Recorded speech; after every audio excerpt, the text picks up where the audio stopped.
मेरे को एक स्टूडेंट ने कमेंट किया है मेरी वीडियो के ऊपर, सर मुझे 6.5 चाहिए। मेरे फर्स्ट अटेम्प्ट में लिसनिंग में 50 आए हैं, रीडिंग में 53, राइटिंग में 59, स्पीकिंग में 56। Please help me please sir, reply जरूर करना, रिक्वेस्ट कर दो सर जी। तो ऐसे कई और स्टूडेंट भी होंगे जो कि 6.5 को तरस रहे हैं, सॉरी, उनके नहीं आ रहे। वजह क्या है? चीजें आपको सारी पता है, फिर भी अच्छे स्कोर्स क्यों नहीं आ रहे? हम क्या करते हैं, हम हर एक टॉपिक के ऊपर ना ध्यान देना शुरू कर देते हैं। मैंने अपनी पिछली वीडियोस में भी बताया है आपको कि आपको कुछ टॉपिक्स के ऊपर ध्यान नहीं देना है। वो अनइम्पॉर्टेंट टॉपिक्स कौन कौन से हैं वो मैं आपको बताऊंगा, और इस वीडियो के अंदर आपको पता चलेगा कि आपने प्रैक्टिस करनी कैसे है। मैंने बहुत सारे ऐसे वीडियोस डाली हुई हैं जिसके अंदर हर एक टॉपिक के ऊपर मैंने एक वीडियो बनाई हुई है कि आप इस टॉपिक को इस तरीके के साथ कर सकते हैं। अगर आपने कोई वीडियो नहीं देखी है तो वो आप सर्च कर सकते हैं मेरा पीछे नाम लिख के, जैसे कि read aloud tips and tricks by Nikhil sir, repeat sentences tips and tricks by Nikhil sir, essay writing template by Nikhil sir, ऐसे। ठीक है, तो अभी हम चलते हैं, ध्यान से पूरी वीडियो को देखना। आपने पीटी स्पीकिंग में कौन कौन से टॉपिक करने हैं, राइटिंग में, रीडिंग में और लिसनिंग में, क्योंकि ज्यादा पढ़ने से ज्यादा नंबर नहीं आते हैं। अच्छा पढ़ो। पहला टॉपिक आपने करना है रीड अलाउड, रिपीट सेंटेंसेस,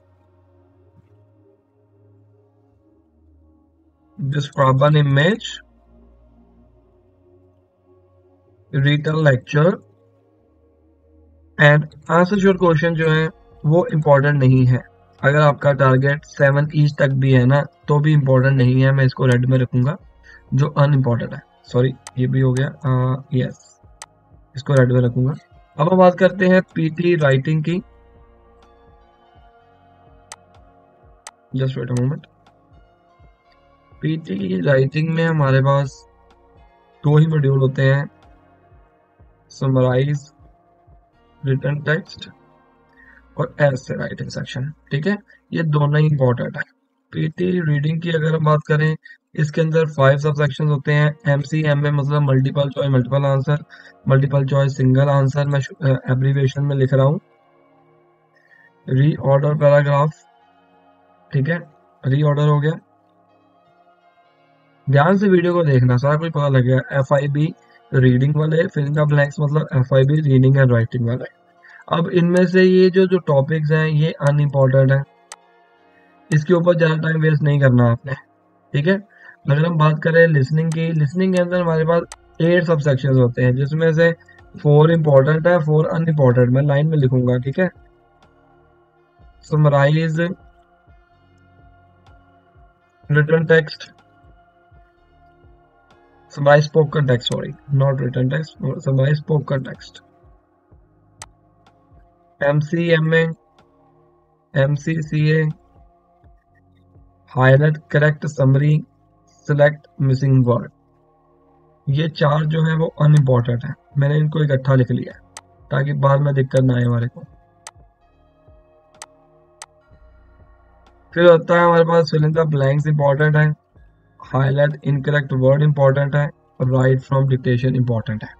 अब टोटल देखिए हमारे पास कितने टॉपिक हो गए, 5, 7, 12 और 8, 20 टॉपिक्स हो गए। टॉप 20 में से आप ये देखिए 4 + 2 6 + 7 टॉपिक्स जो है वो अनइम्पॉर्टेंट है गाइस, अनइम्पॉर्टेंट 7 टॉपिक्स जो है वो अनइम्पॉर्टेंट है।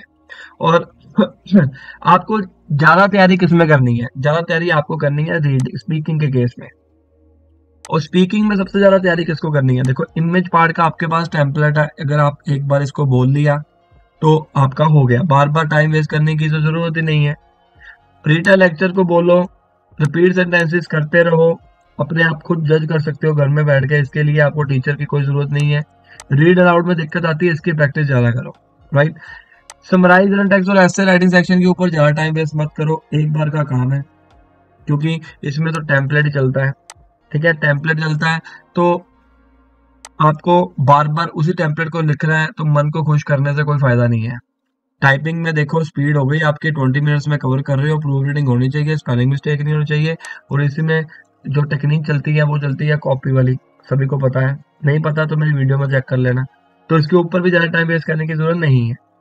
PT reading fill the blanks और रीऑर्डर पैराग्राफ, जो कि बहुत दिक्कत आती है बच्चों को, ठीक है। अब ये जो 3 टॉपिक है, ये इंपॉर्टेंट तो है, लेकिन अगर आप आज करोगे इसकी कोई गारंटी नहीं है कि आपके कल ज़्यादा सही हो जाए। आज मान लीजिए 5 में से 3 सही हो रहे हैं, कल करोगे आपके 5 में से कोई भी सही नहीं होगा, हो सकता है ऐसा भी।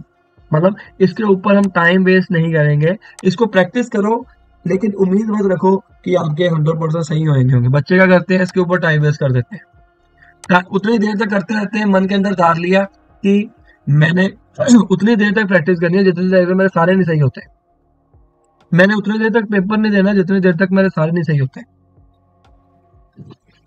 ऐसा करने से कभी पेपर नहीं दे पाओगे, क्योंकि जिसके 90 आउट ऑफ 90 आते हैं ना, उसके भी कई बार क्वेश्चन गलत होते हैं, राइट। तो समराइज स्पोकन टेक्स्ट इंपॉर्टेंट है। फिर मैं कहूंगा राइटिंग के नंबर है इसके अंदर। राइटिंग के अंदर अगर आपने प्रूफ रीडिंग नहीं की, नंबर नहीं आएंगे, जो मर्जी कर लो, क्योंकि बिना प्रूफ रीडिंग के आप गलत जाओगे, ठीक है। Filling the blanks, write from rotation and highlight incorrect word, ये 3 टॉपिक ऐसे हैं जो घर में आप प्रैक्टिस करोगे। अब लिसनिंग को कैसे इंप्रूव करें, बच्चे कहते हैं लिसनिंग नहीं होती। अरे भाई, लिसनिंग को इंप्रूव करने के लिए आपको माहौल बनाना पड़ेगा। आप अपना टारगेट देखिए और अपना लेवल देखिए, उसके जो बीच का फासला है उसके अकॉर्डिंग प्रैक्टिस करिए। ये ना हो आपका लेवल अभी 5 का भी नहीं है और आपका टारगेट 8 इंच का है, टाइम लगेगा। हर कोई अच्छे स्कोर लेना चाहता है कम समय में। टोटल 13 टॉपिक्स है गाइस। 13 टॉपिक में से आपने ध्यान जो देना है वो सुन लीजिए। इमेज पार्ट एक बार कर लिया, उसके बाद तैयारी करने की कोई जरूरत नहीं है। एक टॉपिक ये हो गया, इसके ऊपर ज्यादा ध्यान देने की जरूरत नहीं है, टेम्पलेट है। 2 टॉपिक ये हो गए, एक बार कर लिया, बार बार टाइम वेस्ट करो, ठीक है। कितने हो गए, 3 टॉपिक हो गए ये वाले। और नेक्स्ट आता है हमारे पास, देखो 12 में से 3 चले गए, कितने गए, 9 टॉपिक्स। 9 टॉपिक्स की आपने अच्छे से तैयारी करनी है। 9 टॉपिक करनी तो है, मगर इसके ऊपर टाइम ज्यादा वेस्ट नहीं करना। अगर हमारे को आ गए तो फिर इसके ऊपर टाइम वेस्ट क्यों करें। समराइज स्पोकन टेक्स्ट में गलतियां होने के चांसेस ज्यादा है। उसकी वजह क्या है, क्योंकि इसके अंदर आप पूरा का पूरा कॉपी पेस्ट नहीं कर रहे हो, जैसे समराइज टेक्स्ट में कर रहे हो ना, यहाँ पर नहीं कर रहे। यहाँ पर आपको खुद लाइनें जोड़नी पड़ेंगी। तो जब आपने लाइंस जोड़नी है, कीवर्ड्स डालनी है बीच में, तो उसका आपने ध्यान में रखना है। आप अपनी तरफ से सही जा रहे हो, लेकिन वहां पर जाकर गलती होगी आपकी, क्योंकि आपके स्पेलिंग SESED स्पेस ज्यादा दे दी, कॉमा का यूज नहीं किया, प्रॉबिंग फर्दर का जो स्पेलिंग है वो गलत डाल दिए, कोई बड़ा वर्ड डालना था जहां पर स्टार्टिंग के ऊपर आपने छोटा डाल दिया, ऐसी गलतियां होती हैं।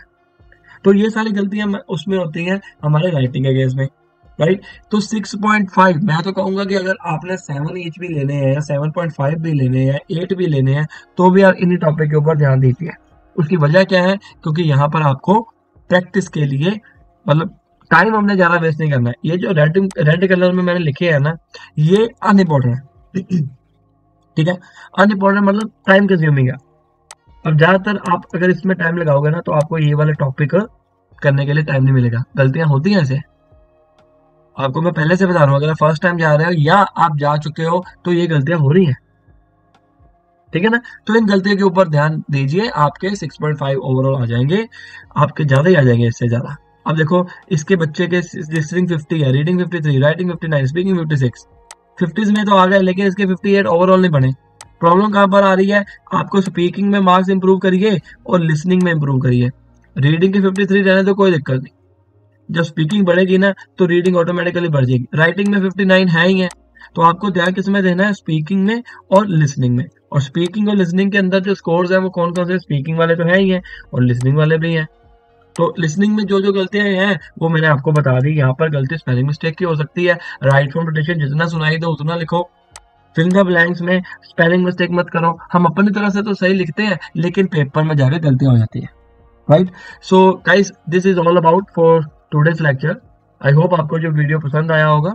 लाइक करो, शेयर करो, सब्सक्राइब करो, और ऐसे ही वीडियोस देखने के लिए बेल आइकन के ऊपर जरूर आपने क्लिक कर देना है, ताकि आपको वीडियोस आते रहे। और बाकी आपके मन के अंदर कोई क्वेश्चन है, कोई डाउट है, मुझसे पूछ लेना नीचे कमेंट सेक्शन में। और बाकी हमारी ऑनलाइन कोचिंग चलती है, घर में बैठ के आप वो कोचिंग ले सकते हो, नंबर आपकी आंखों के सामने है।